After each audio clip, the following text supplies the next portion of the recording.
اور میں بڑی وکری ٹائپ کا انسپیکٹر ہوں۔ جو میرے ساتھ اچھے طریقے سے چلتے ہیں تو میں ان کے ساتھ بڑا نرمی والا برتاؤ رکھتا ہوں، اور جو لوگ مجھے چکر دینے کی کوشش کرتے ہیں تو میں ان کو ایسی سزا دیتا ہوں کہ نشانہ عبرت ہی بنا دیتا ہوں دوسرے سب لوگوں کے لیے۔ لہماتی توقف کر کے میں نے ایک گہری سانس لی، دھمکی آمیز لہجے میں مزید اضافہ کرتے ہوئے کہا، اگر تم مشتاق باجوہ کے بارے میں یا اس کے قتل کے بارے میں کچھ بھی جانتی ہو تو مجھے بتا دو، ورنہ میں مشتاق باجوہ کے قتل کے بارے میں کچھ بھی نہیں جانتی جی، وہ منت ریز لہجے میں بولی۔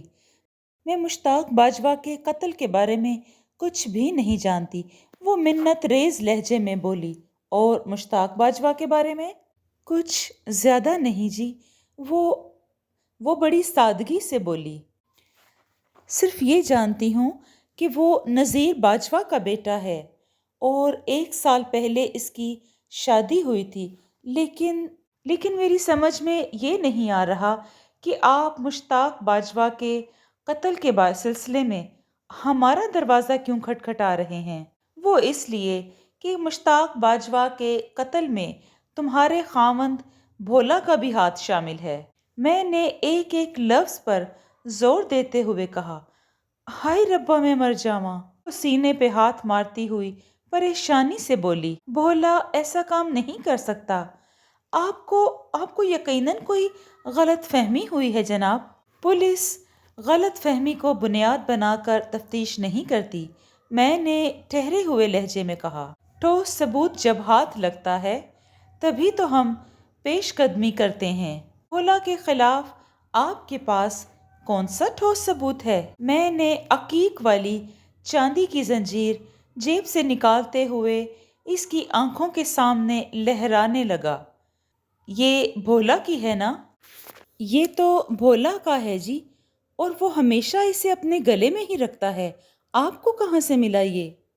جائے وقوعہ سے، میں نے ایک ایک لفظ پر زور دیتے ہوئے کہا۔ مشتاق باجوہ کو قتل کرنے کے بعد فرار ہونے کے لیے باڑے کی دیوار جب اس نے کراس کی تھی تو اس وقت یہ اس جگہ پر گر گیا تھا، زمین پر گر گیا تھا۔ باڑے کی دیوار پھلانگتے ہوئے یہ لاکٹ اس کے گلے سے گر گیا تھا۔ پھر میں نے زاہدہ کو بتایا کہ بھولا نے یہ قتل کس طرح خشیہ ڈنگر چور کے سر پر ڈالنے کے لیے 14-15 سالہ بچے کا جوتا لے کر نشان بنائے، اور وہ نشان اس نے باڑے سے کھیتوں تک بنائے تھے، اور چپل کا ایک پاؤں بھی اس نے باڑے میں پھینک دیا تھا، اور کس طرح ننگے پاؤں چک چوراسی سے جاتا ہوا ککر والی تک پہنچا تاکہ اس کا کھرا پکڑ میں نہ آ سکے۔ بس اس کی بدقسمتی تھی کہ باڑے کی دیوار پھلانگتے ہوئے اس کے لاکٹ کی زنجیر کھل گئی اور وہ زمین پر گر گیا، جس کا اس کو نہ پتہ چلا۔ پھر اس لاکٹ کے پیچھے چلتے ہوئے اس لاکٹ نے مجھے تمہارا دروازہ کھٹکھٹانے پر مجبور کیا۔ پتہ نہیں آپ کیا کہہ رہے ہیں، وہ دونوں ہاتھوں سے اپنے سر کو تھامتے ہوئے بولی۔ میرا تو دماغ گھوم رہا ہے۔ دیکھو زاہدہ، میں نے اس کی آنکھوں میں جھانکتے ہوئے دھمکی آمیز لہجے میں کہا، اگر تم اس واردات کے بارے میں کچھ بھی جانتی ہو تو مجھے صاف صاف بتا دو۔ اگر تم نے اس میں سے کچھ بھی چھپایا تو بھولا کے ساتھ تم بھی سیدھی جیل میں جاؤ گی۔ نہیں، وہ جلدی سے نفی میں گردن جھٹکتے ہوئے بولی۔ میں نے کچھ بھی نہیں چھپایا جی، جتنا کچھ جانتی تھی وہ سب کچھ میں نے آپ کو بتا دیا ہے۔ میں نے بدستور اس کے چہرے کا جائزہ لیتے ہوئے ایک گہری سانس خارج کی۔ اچھا، تم نے بتایا ہے کہ بھولا اپنی بہن سے ملنے اگوکی گاؤں گیا ہوا ہے۔ اس کی اگوکی والی بہن کا نام کیا ہے؟ سلمیٰ۔ سلمیٰ بھولا کی بڑی بہن ہے جی۔ سلمیٰ کے شوہر کا کیا نام ہے؟ شوکت علی سلمیٰ کے شوہر کا نام ہے، اور ان کے 5 بچے ہیں جی۔ ٹھیک ہے زاہدہ، میں نے کھڑے ہوتے ہوئے کہا، اب یہ تمہاری ذمہ داری ہے۔ جب شام میں بھولا واپس آئے تو تم اس کو سیدھا میرے پاس لے کر آؤ گی، میرے پاس بھیجو گی۔ تو آپ اس کو گرفتار کرنے اگوکی نہیں جائیں گے؟ بے ساختہ اس کے منہ سے نکلا تھا۔ مجھے کیا کرنا ہے اور کیا نہیں، یہ تمہارے سوچنے کے کام نہیں ہے۔ میں نے گھور کر اس کی طرف دیکھا۔ تمہیں جتنا کہا گیا ہے اتنا ہی کرو تو بہتر ہے تمہارے لیے، میں نے بڑے تحکمانہ لہجے میں کہا تھا۔ یہ تمہارے سوچنے کے کام نہیں ہیں۔ تمہیں جتنا کہا گیا ہے تم اتنا ہی کرو۔ یہ تمہارے کرنے کے کام نہیں ہے کہ تم مجھے بتاؤ مجھے کیا کرنا ہے اور کیا نہیں۔ تم سے جو کہا گیا تم بس اسے یاد رکھو۔ جی جی، میں سمجھ گئی، بالکل میں سمجھ گئی جی، سخت بوکھلاہٹ میں بولی، سر کو اسباتی میں ہلاتے ہوئے کہا۔ بھولا جیسے ہی گھر آئے گا میں اس کو آپ کی طرف بھیج دوں گی جی۔ میں کھوجی اللہ رکھا کے ہمراہ بھولا کے گھر سے نکل آیا۔ اللہ رکھا نے مجھ سے پوچھا، سر کیا واقعی ہم بھولا کی واپسی کا انتظار کریں گے؟ نہیں، میں نے سختی سے کہا۔ تو پھر اس کا مطلب ہے کہ ہم اگوکی جا رہے ہیں؟ اس نے سوالیہ نظروں سے میری طرف دیکھا۔ ہم نہیں، تم جاؤ گے، میں نے سوچ میں ڈوبتے ہوئے لہجے میں کہا۔ میں سمجھا نہیں صاحب۔ اس کے لہجے میں حیرانگی در آئی۔ کیا میں اکیلا ہی اگوکی جاؤں گا؟ ایسی بات بھی نہیں، میں نے وضاحت کرتے ہوئے کہا۔ ابھی ہم دونوں تھانے جائیں گے، پھر میں تمہارے ساتھ کسی چاق و چوبند اہلکار کو اگوکی روانہ کروں گا اور تم دونوں بھولا کو گرفتار کر کے تھانے لے کر آؤ گے، چاہے کتنی بھی دیر لگ جائے۔ بھولا اگوکی سے ککر والی نہیں بلکہ سیدھا حوالات میں پہنچے گا۔ جی، میں سمجھ گیا ساری بات، وہ معنی خیز انداز میں گردن ہلاتے ہوئے بولا۔ پھر وہ چونک کر بولا، ایک بات تو بتائیں ملک صاحب۔ ہاں جی، پوچھو چاچا، کیا بات پوچھنی ہے؟ اگر بھولے کے پاؤں کا کھرا اس ننگے پیر والے پاؤں کے کھرے سے مل جاتا ہے تو اس کا مطلب یہ ہے کہ ہم نے قاتل کا سراغ لگا لیا، اس نے گہری سنجیدگی سے کہا۔ اور اگر بھولا کے پاؤں کا کھرا نہیں ملتا تو کیا پھر بھی اسے گرفتار کر کے لے کے آنا ہے؟ لگتا ہے تمہیں اپنے انعام کی کچھ زیادہ ہی جلدی ہے، میں نے تقریباً ڈانٹتے ہوئے کہا۔